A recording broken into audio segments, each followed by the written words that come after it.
வணக்கம், நான் உங்கள் விமலா பேசுகிறேன். இன்றைக்கி நம்ம பார்க்க போகிறது சாமை அரிசியை வச்சு ஒரு இட்லி எப்படி செய்யலாம் அப்படிங்கிறத தான் பார்க்க போகிறோம். அது மில்லட் வகையை சேர்ந்தது சாமை அரிசி.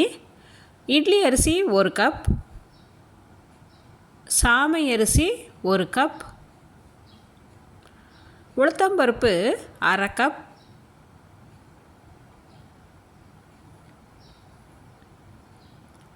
வெந்தயம் 1 ஸ்பூன். இது எல்லாத்தையும் ஒன்றா போட்டு ஒரு 5 மணி நேரம் அதை ஊற வைக்கணும்.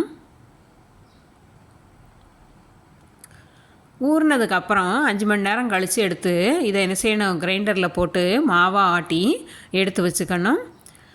மாவு ஆட்டினதுக்கப்புறம் அதை ஒரு 6 ஹவர்ஸ் ஃபெர்மெண்ட் பண்ண விடணும், புளிக்க வைக்கணும். இப்போ புளித்ததுக்கப்புறம் மாவு பாருங்கள் எப்படி இருக்குது அப்படின்ட்டு. இது புளிச்சதுக்கப்புறம் உள்ள மாவு.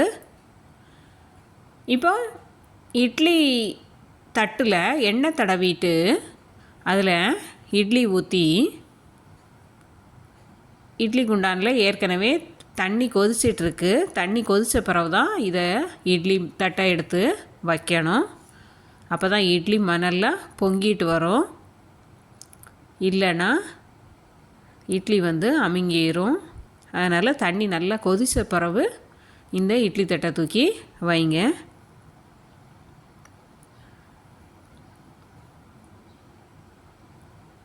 இதை ஒரு 5 நிமிஷம் ஆவியில் வேக வைக்கணும்.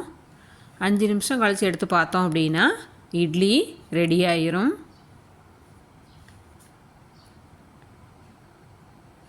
நம்ம ஏற்கனவே தட்டில் எண்ணெய் தடவி வச்சுருக்குறோம். அதனால் நம்ம கரண்டியில் வச்சு எடுத்த கொஞ்சம் சூடு ஆறட்டும். ஆறுனதுக்கப்புறம் என்ன செய்யணும், இட்லியே எடுக்கணும். சூடோடு எடுத்திங்கன்னா பாதி இட்லி தட்டிலே ஒட்டிக்கும். கொஞ்சம் ஆறட்டும். ஆறிட்டு என்ன செய்யணும், இட்லியை எடுத்துடலாம். அதுலேருந்து ஈஸியாக வரும். ஏன்னா நம்ம எண்ணெய் தடவி வச்சுருக்கோம் இல்லையா, அதனால ஈஸியாக வரும்.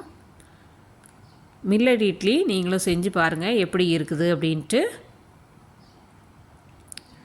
தேங்க்ஸ் ஃபார் வாட்சிங். நன்றி.